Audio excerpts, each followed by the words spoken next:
2023 was the warmest year on record for the planet, according to Copernicus, Europe's Earth observation programme. Average annual temperatures rose to 14.98 degrees, more than the record set in 2016, and up nearly 1.5 degrees on pre-industrial levels. In Europe, 2023 was the second warmest year after 2020. It was battered by extreme weather, from heat waves to floods, droughts and wildfires.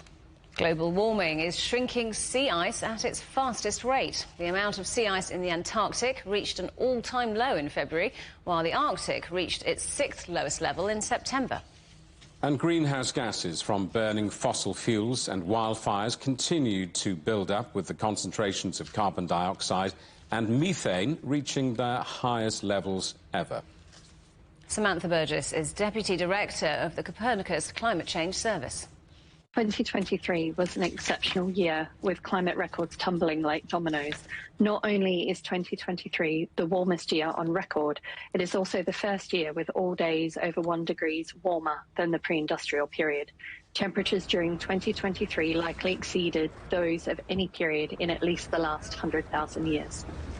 So lots to pick out of this research. Let's talk about CO2 emissions first. Are they what's causing these record-breaking temperatures?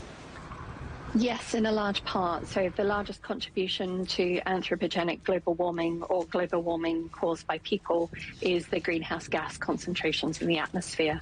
And by the end of 2023, the concentrations of methane and carbon dioxide were the highest levels ever recorded in our atmosphere. And then we saw that for the first time ever, for 2 days in November, temperatures were more than 2 degrees higher than pre-industrial levels. Is that a significant milestone?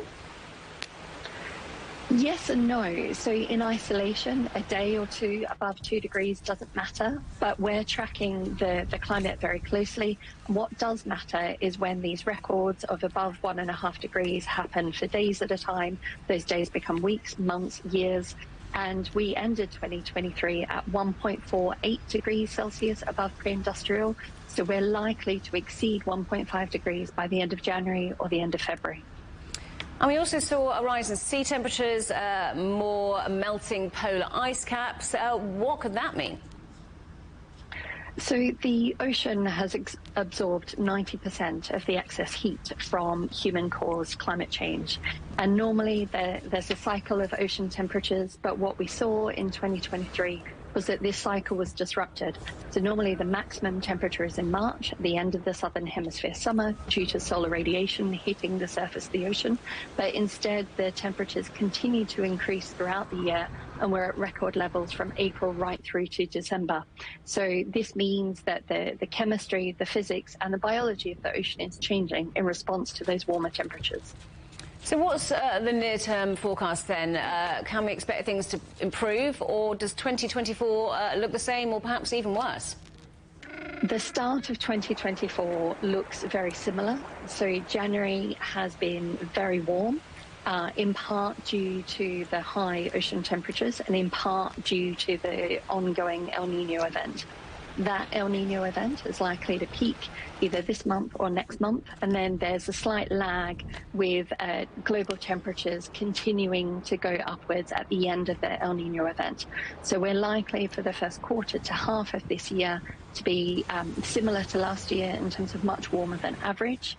But then the forecast is that we will transition out of the El Niño state, which is good news because the El Niño has a warm influence on our global climate, but there's a lot of other factors at play here as well. So what, if anything, can we do to improve the situation? We need to cap our emissions and get to net zero as quickly as possible.